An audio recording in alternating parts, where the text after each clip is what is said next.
चर्चा खुशियों की कि आदमी कैसे खुशियां ज़्यादा ले सकता है।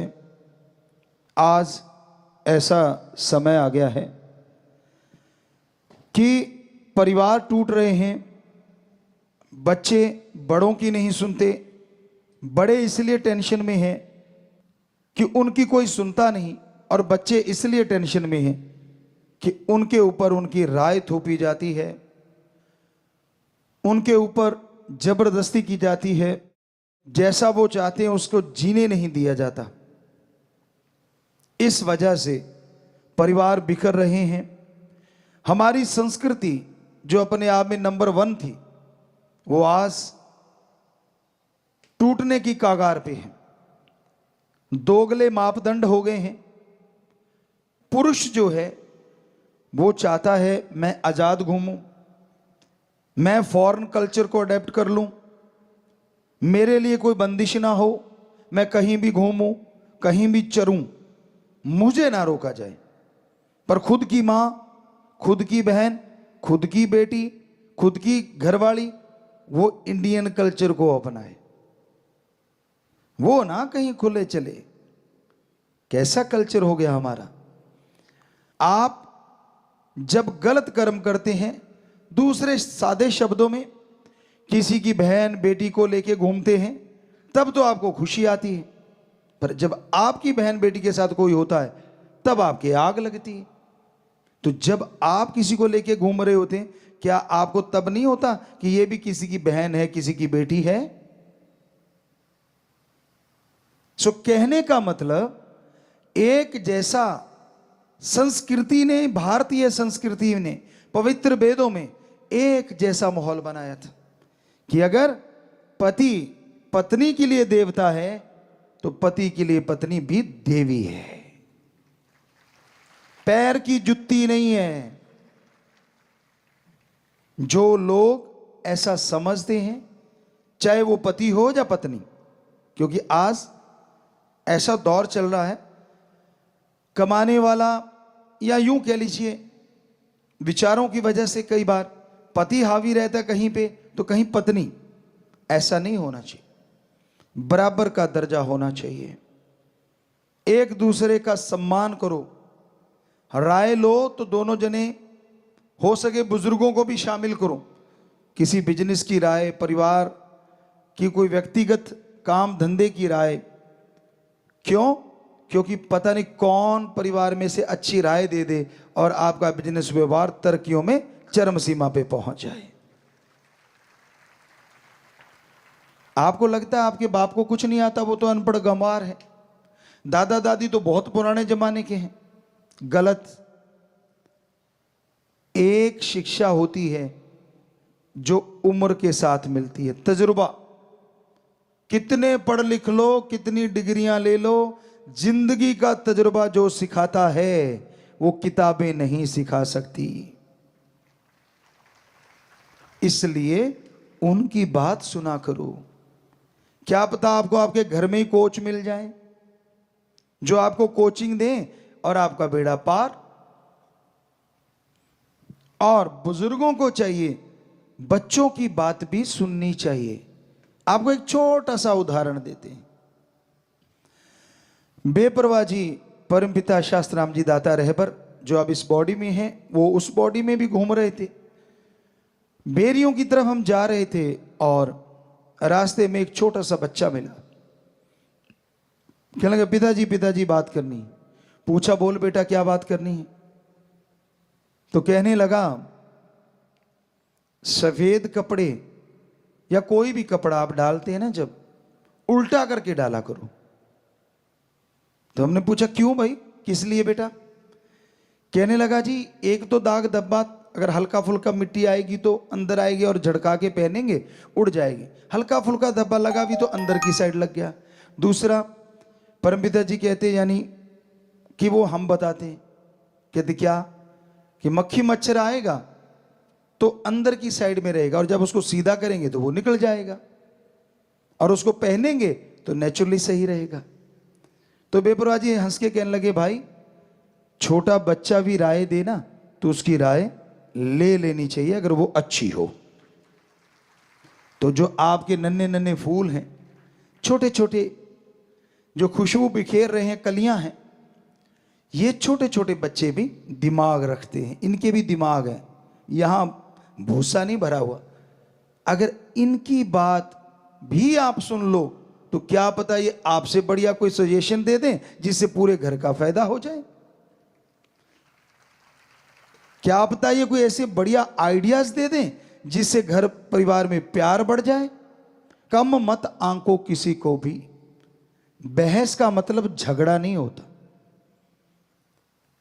क्योंकि हमने बहुत देखा है लोग जब बहस करने बैठते हैं, बहस का मतलब दूसरे शब्दों में अगर सही बोले तो चर्चा होना चाहिए। चर्चा करना, किसी टॉपिक पे चर्चा करो, तो वो चर्चा करना ज्यादा सटीक शब्द है। बहस तो झगड़ने को भी आजकल नमूना बन गया है, झगड़े को ही बहस कह देते कि शुरुआत बहस और फिर झगड़ा। चर्चा करो स्वस्थ तरीके से कि भाई तू अपने विचार बता, उसको काटो ना, उसकी पूरी बात सुनो, दूसरे को बोल तू बता, तीसरे को बोल तू बता। अब सबकी सुने जो घर का मुखिया है, और फिर कहे कि बेटा हो सके तो लिखो पॉइंट, जो मेन पॉइंट होते हैं उनको लिख लो जो परिवार वाले चर्चा कर रहे हैं। तो जिसका सबसे बेस्ट है उसका क्यों बेस्ट है और दूसरों का क्यों कम है ये बताओ, और फिर कहो कि मुझे ये लगा कि ये सबसे बेस्ट तरीका है। फिर चर्चा करो क्या बेस्ट है, इसमें क्या माइनस है, क्या प्लस है। तो यकीन मानो लास्ट में उस चर्चा का जो रिजल्ट है 100% पॉजिटिव निकलेगा और आपके घर में खुशियां आएंगी। पर आप बात करने से पहले ही काट देते हो।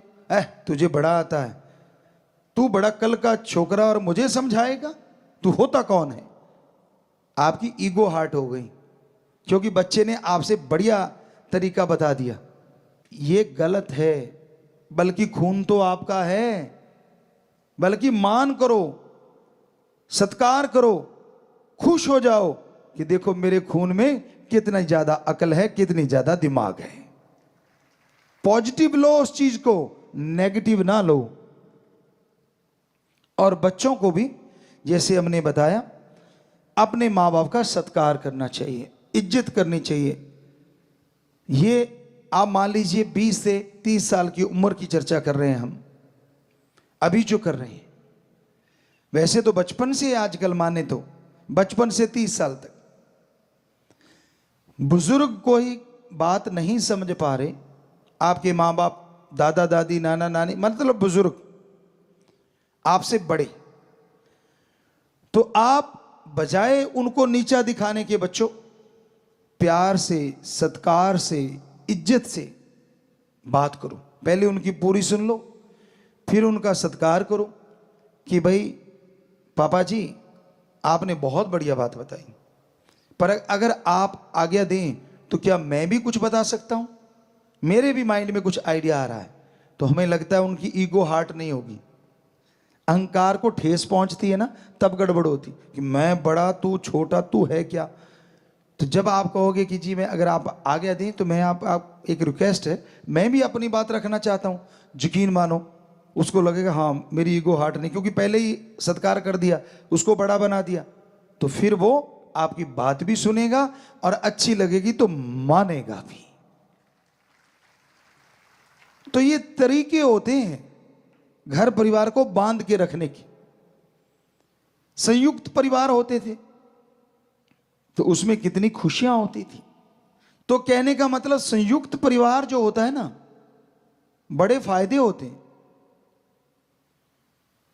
मान लो 2 भाई हैं, इकट्ठे रह रहे हैं, आगे 2 बच्चे हैं, तो उनमें से एक भाई नौकरी करता है, दूसरा भाई अगर मान लो खेती बाड़ी या कोई थोड़ा बिजनेस करता है, तो कहते हैं ना 1 और 1 11 हो जाते हैं और एक ही रह जाता है। और दूसरी बात, खास करके सत्संगियों को, हम अपने उन बच्चों को जो राम नाम से जुड़े हैं जरूर हाथ जोड़ के कहना चाहेंगे कि अगर आप 2-3 भाई हो, इकट्ठे रह रहे हो, तो 2 लोग अगर घर का काम कर रहे हैं और एक सेवा के लिए फ्री हो सकता है, तन मन धन से परहित परमार्थ कर सकता है। बदल बदल के करते रहे ना, एक बार एक आ गया, दूसरी बार दूसरा आ गया, तीसरी बार तीसरा आ गया। और आज के युग में, आज के समय में परहित परमार्थ अपने को छोड़ के सारी सृष्टि का भला करना, अपना तो करना ही होता है, वो तो एक आत्मिक मालिक ने शक्ति दी है कि आप आत्मिक रक्षा करें, आत्मरक्षा वो तो करना ही है। लेकिन फिर अपने को छोड़ के परहित परमार्थ करने वाला कोई कोई है। अगर सारी जनसंख्या देखें तो वीडियो बनाने वाले मिल जाएंगे, एक्सीडेंट हुआ पड़ा है, खून निकल रहा है, कोई किसी को मार रहा। अभी पीछे एक हमने देखा, शरेआम दिल्ली में एक राक्षस प्रवृत्ति का बच्चा एक बिटिया पे चाकू बरसा रहा था। वो बड़ा हाईलाइट हुआ था, हमने टीवी पे देखा। तो वहां लोग आ रहे हैं, जा रहे हैं, किसी ने कोई वीडियो बना रहा है। अरे लानत ऐसे लोगों पे और लानत उनके शिक्षा पे। क्यों नहीं दो चार ने मिलके उसको पकड़ लिया, उसके पीछे से जाते और बाजू काबू कर लेते, बात खत्म। लेकिन नहीं, मरने दिया। यहां तक नहीं, उसने पत्थर उठा के वो जो किया, ये रोंगटे खड़े करने वाली घटना थी। लेकिन वहां लोग ऐसे जा रहे थे जैसे कोई बात ही ना हुई हो। कहां गई हमारी संस्कृति, कहां गई हमारी इंसानियत, जिसके बल पे हमारी संस्कृति पूरे वर्ल्ड में नंबर 1 है। हमें खुशी है हमारे 6.5 करोड़ बच्चों पे, खास करके उन बच्चों पे जो ऐसे समय में इंसानियत को नहीं भूलते और लोगों की मदद करते हैं। चाहे बाढ़ का पानी हो, चाहे भूकंप आया हो, प्राकृतिक आपदा या ऐसी कोई चीज दिख जाए, वो नहीं पीछे हटते। एक्सीडेंट हुआ पड़ा है, उसको उठा के हॉस्पिटल पहुंचाएंगे। जब हमने शुरू किया था, शुरू में कुछ बच्चों को परेशानी भी आई, क्यों वो लेके जाते थे, लोग उन्हीं को बिठा लेते थे कि तू, तेरी गाड़ी से तो नहीं हुआ एक्सीडेंट, औरों की छोड़ो, हम अपनी बात सुनाते हैं आपको। राजस्थान में श्री गंगानगर साइड से हम होते हुए गुरुसर मोड़िया जा रहे थे। तो जैसे ही सुखाड़िया सर्कल है, वहां से निकले, बुद्रवाली से आए थे, गंगानगर में किसी घर गए थे, तो वहां से निकले, हमारे आंखों से थोड़ा सा दूर बस ने बैक मारा और एक बाइक पे बच्चे थे, तो वो तड़ाक से नीचे गिरे। तो गिरते ही हमारी गाड़ियां नजदीक पहुंची, तो हमने सेवादारों को बोला कि भाई पीछे से इनको उठा के हॉस्पिटल पहुंचा दो और इनका इलाज करवाओ। अब हम तो ये कह के चले गए, गुरुसर मोड़िया पहुंच गए। अगले दिन पुलिस आती है, पता नहीं उसी दिन शाम को, सारी गाड़ियां चेक कर ली, एक एक गाड़ी चेक करके फिर कहते गुरुजी वाली भी चेक करनी। हमने कहा करवाओ। वो गाड़ियां भी चेक कर ली, कहते हाँ आपने तो एक्सीडेंट नहीं किया। हमने कहा हमें जरूर मिला ना, हमें मिले वो सज्जन। हमने कहा भाई तू उनको क्यों नहीं पकड़ता जिन्होंने किया है।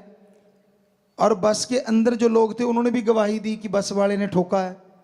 बहुत बेचारा साइड में चल रहा था बाइक वाला, और उसने एकदम से गाड़ी कट मारा और वो उड़ा दिए। तो अंदर से गवाही भी किसी ने दी, तो सिर नीचा कर लिया उन्होंने। हमने कहा बोलो किस पे डालना चाहते हो, कौन सी गाड़ी पे, हम ही लिखवा देते हैं, बोलो कौन सी गाड़ी पे डालना चाहते हो केस।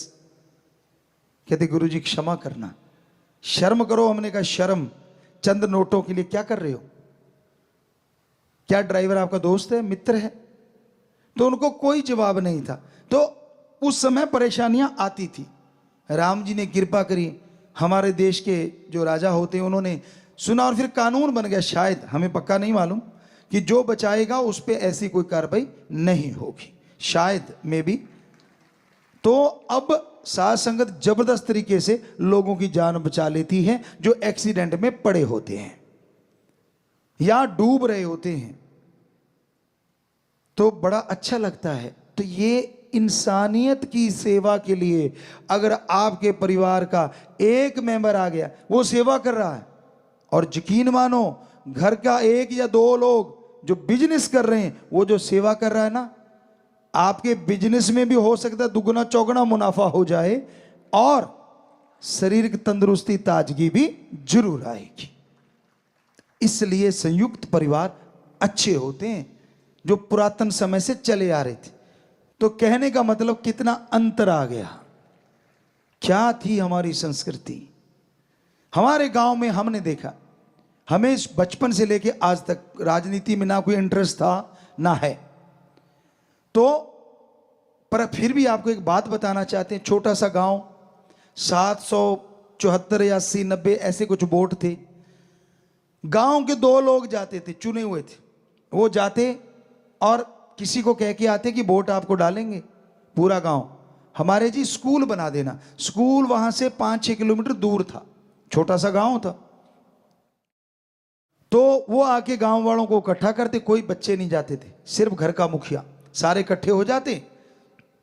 वो कहते थे भाई अब फलां बंदे ने वायदा किया है, अपने स्कूल बन जाएगा तो वोट उधर डालनी।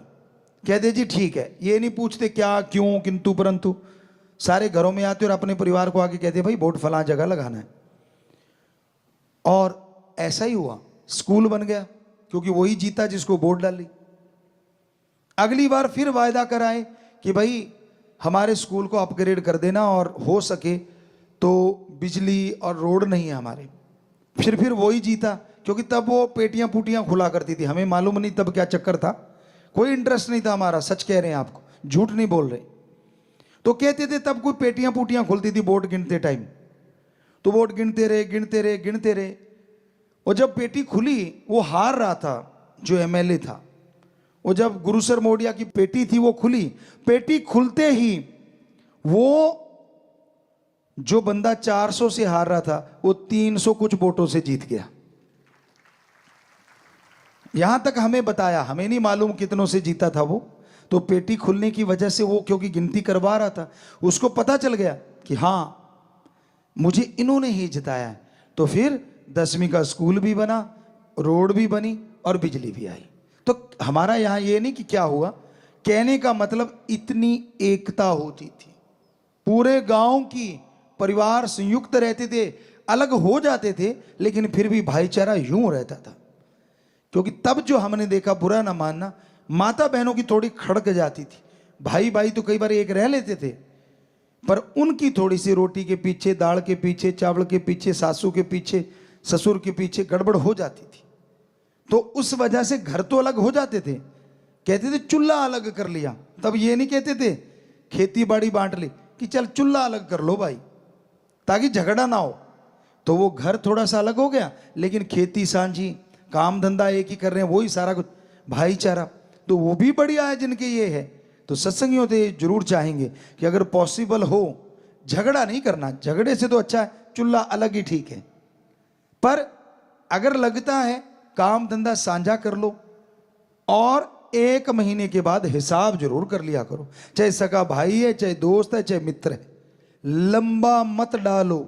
महीने के बाद हिसाब होगा तो अगर कोई बेईमानी कर रहा है पता चल जाएगा, तो अपना किनारा कर लो, और लगता है कि सारा सही चल रहा है तो और जोर लगाओ। तो ऐसा अगर पॉसिबल हो तो आप जरूर करना। मालिक आपको खुशियां दे, बहुत आशीर्वाद।